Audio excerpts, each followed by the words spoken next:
दुश्मन दुश्मनी करे तो एक बार समझ में आता है। आप शायद चौकस और चौकन्ना हो सकते हैं, सावधान हो सकते हैं, लेकिन जब दोस्त दुश्मनी करे और वह कोई अपराध करे, आपके खिलाफ कोई षड्यंत्र करे, तो आप हर हाल में हार जाते हैं। हर हाल में आपके साथ वो घटना दुर्घटना घट जाती है। उसका कारण ये होता है कि आप अपने दोस्त पर भरोसा करते हैं। आपको उम्मीद नहीं होती है कि आपके साथ कोई बड़ी वारदात करने वाला आपका दोस्त, आपका मित्र हो सकता है।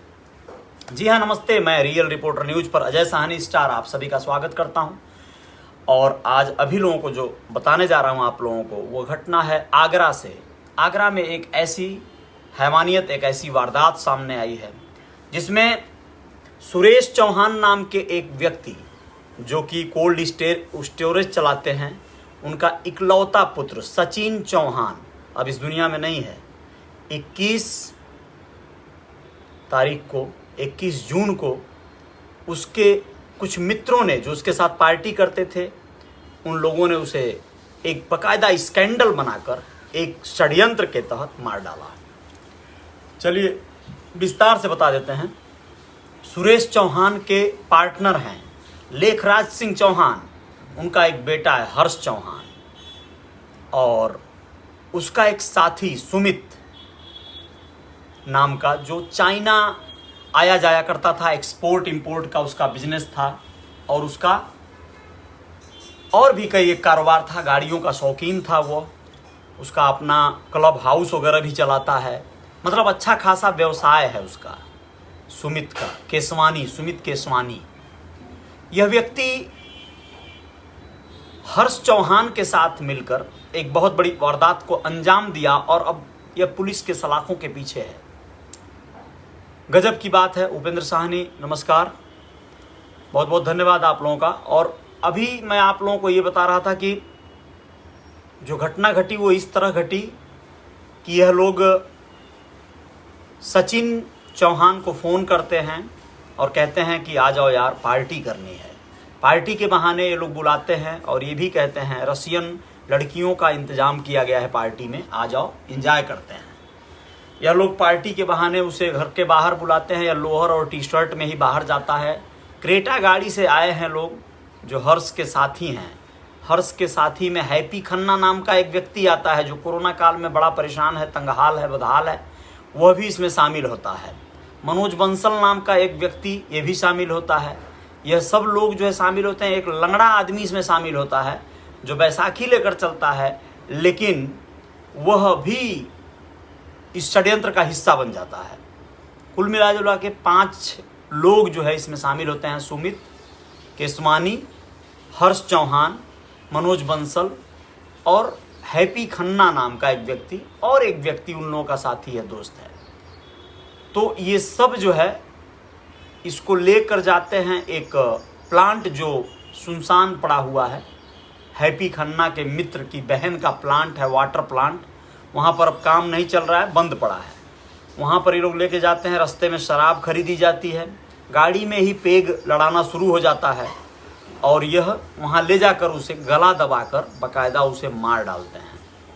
योजना बनती है कि फिरौती मांगी जाएगी इसके बाप से, यानी कि सचिन चौहान के बाप से। इकलौता बेटा है, कोल्ड स्टोरेज है, पैसे वाले लोग हैं।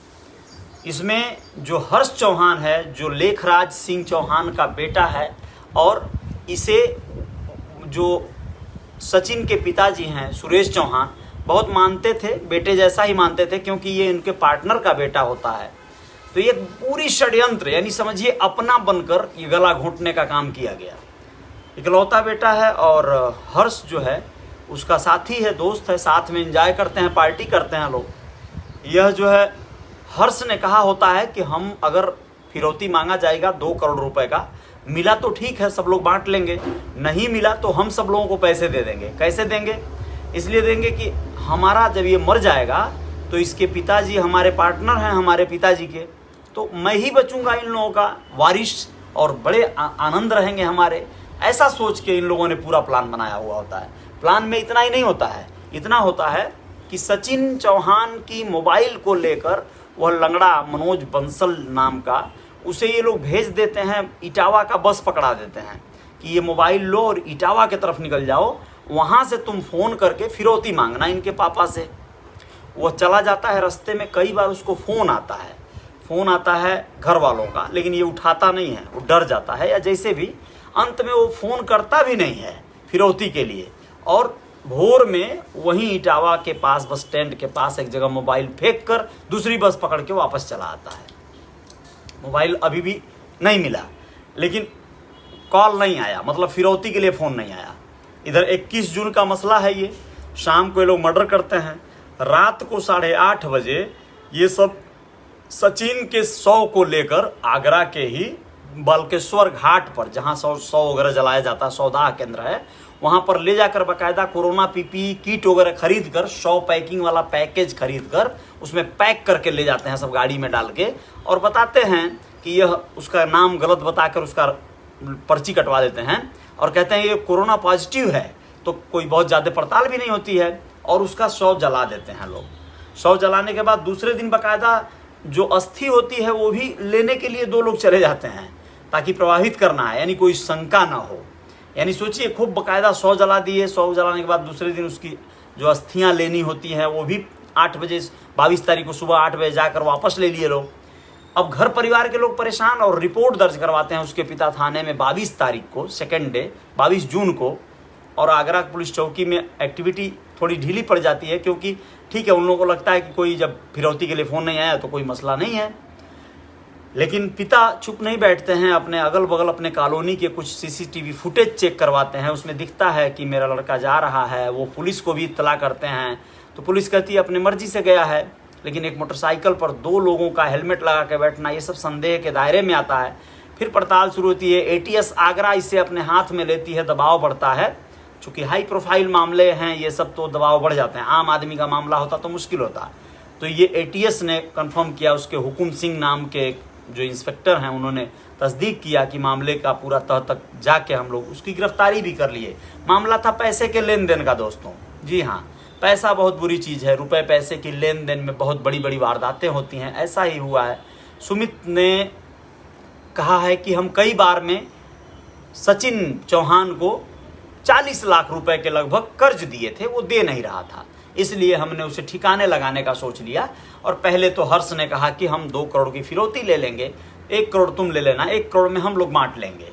लेकिन ऐसा हो न सका, तो इसने कहा था कि हम तुम्हें अगर नहीं भी मिला तो हम तुम्हें पैसे दे देंगे, और इस चक्कर में हमने कर दिया। जबकि देखिए, बना बनाया कारोबार था इसका। किसका? जो वही सुमित नाम का है, केशवानी। ये बना बनाया कारोबार को अपने चौपट करके अपराधी बन गया। कई बार आप लोग बहुत जल्दीबाजी में, कई सारे लोग जज्बात में, जल्दीबाजी में बहुत सारे निर्णय ले लेते हैं जो अपराध की श्रेणी में आ जाता है, और आप हमेशा के लिए ख़त्म हो जाते हैं। चलिए आप लोगों को मैं बता दूं, दिल्ली में जो एक बात हुई है, एक ऐसी वारदात हुई है जिसमें दिल्ली से एक स्कॉर्पियो बुक करके 2 तस्कर, अफीम के तस्कर स्कॉर्पियो बुक करते हैं परवेज नाम के एक व्यक्ति का, और लेकर आगरा के लिए आते हैं। आगरा आकर घूमते हैं, फिर उसके बाद परवेज का गला काट कर हत्या कर देते हैं। स्कॉर्पियो को लेके भागते हैं, वो कहीं गड्ढे में गिर जाती है, लेकिन बाद में वो पकड़े जाते हैं, क्योंकि दूसरे दिन सुबह परवेज का शव गांव वाले देख लेते हैं। और उसके बाद ये लोग कुल मिला जुला कर ये पकड़ी, जो स्कॉर्पियो है ये भी पकड़ी जाने के नाते, इनकी हिम्मत देखिए, स्कॉर्पियो किसी तरह इनके हाथ लग जाए ये सोच के, दूसरे थाने क्षेत्र का मामला होने के नाते ये लोग थाने पे पहुंच जाते हैं पुलिस वालों से स्कॉर्पियो मांगने, और कहते हैं कि हमारी गाड़ी है साहब, दे दीजिए। तो पुलिस वाले जो है जांच पड़ताल में अपने संज्ञा के दायरे में इन लोगों को लेके पूछताछ करने लगते हैं। बात खुल जाती है कि इन लोगों ने स्कॉर्पियो को लूटा है और उसके ड्राइवर की हत्या की है। इसके साथ साथ आप लोगों को और भी खबरों की तरफ लेकर चलते हैं, रुक करते हैं थोड़ा सा। सोनहा थाना क्षेत्र बस्ती का एक मामला है, तेनुआ असनहरा गांव का। इसमें एक 35 वर्षीय एक महिला को उसके पति ने ही, श्याम सुंदर नाम के पति जो उसका है, उसी ने मार डाला। एक मोटी लकड़ी के चैला जिसको कहते हैं गांव में, उस चैला से मार के सर पे प्रहार करके उसे ख़त्म कर दिया। सुनीता नाम था इस महिला का, और संदेह के चक्कर में ये वारदात कर बैठा श्याम सुंदर।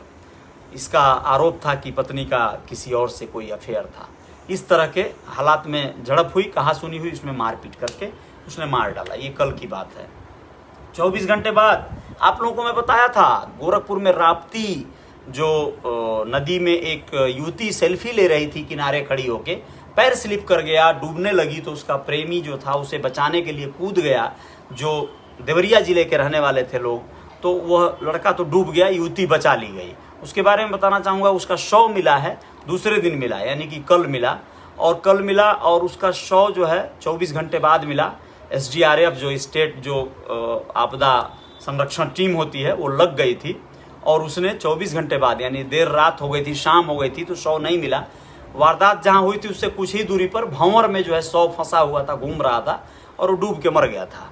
उसका नाम है अंकित पांडे। ये देवरिया का भटौली चौराहे पर जिम चलाता है लड़का, 24-25 साल का था। अपनी फ्रेंड के साथ घूमने आया था, और इस घूमने के चक्कर में उसे काल ने अपने गाल में समाहित कर लिया है। अंकित पांडे अब इस दुनिया में नहीं रहा, जो जिम चलाता था। तीसरी खबर आप लोगों को लेके आएंगे हम, और भी कुछ बातों से रूबरू कराएंगे। रियल रिपोर्टर न्यूज़ पे हमारे पेज पे बने रहिएगा। एक मित्र हैं, उनका कहना है कि पैसे के लालची इंसान को क्या से क्या बना देता है। लालच, हाँ जी, पैसा का लालच जो है इंसान को क्या से क्या बना देता है। आदमी कभी नहीं सोचता है कि बाद में क्या होगा। ऐसा मैटर मेरे गांव में के पास भी हुआ है। बिल्कुल बिल्कुल, हर किसी के यहाँ अक्सर हो चुका है, पास भी हो चुका है, हमारे गांव के पास हो चुका है। जय हिंद सर, बहुत बहुत धन्यवाद मेरे भाई। आप शुभ नाम है आपका धुरिया अनिल कुमार गौड़ जी। तो ये मैटर बहुत सारे जगहों पे हो चुका है, बहुत सारे लोग इससे कहीं ना कहीं देखते हैं। इस तरह के वारदात के बाद लोग ये नहीं सोचते हैं कि क्या होगा जब मामला खुलेगा, तो न पैसा हाथ लगेगा, न जमीन हाथ लगेगी, और ज़िंदगी हमेशा के लिए तहस नहस और ख़त्म हो जाएगी। लेकिन ऐसा सोचने वाले कम लोग हैं। बहुत सारे लोगों को इसी बात से तसल्ली मिल जाती है कि मेरा नहीं तो तुम्हारा भी नहीं, और हमारी ज़िंदगी ख़राब होगी तो चलेगा, लेकिन हम ये चीज़ करके रहेंगे। इस तरह की धारणाएं बना लेते हैं लोग। तो उनके लिए कोई वो नहीं है। नर्क भोगने के लिए जो लोग पैदा हुए हैं उनको नर्क भोगना होगा, हर हाल में भोगना होगा, यहीं पर भोगना होगा। SP यदुवंशी जी बहुत बहुत धन्यवाद, आप देख रहे हैं। और उपेंद्र साहनी जी, आपको भी बहुत बहुत धन्यवाद, बहुत बहुत धन्यवाद, शुक्रिया। उमंग निषाद जी, मनीष सिंह जी, राम राम भाई, बहुत बहुत धन्यवाद। देवेंद्र गुप्ता जी, संतोष कुमार निषाद जी, बोल्ट भाई हमारे बहुत अच्छे मित्र हैं, बहुत अच्छे रुद्रपुर विधानसभा क्षेत्र के। और नमस्कार देवेंद्र गुप्ता जी, बहुत बहुत धन्यवाद, बहुत बहुत धन्यवाद उपेंद्र भाई, नमस्ते। आप सभी लोगों का शुक्रिया। श्रवण कुमार निषाद जी देख रहे हैं, बहुत बहुत धन्यवाद, धन्यवाद।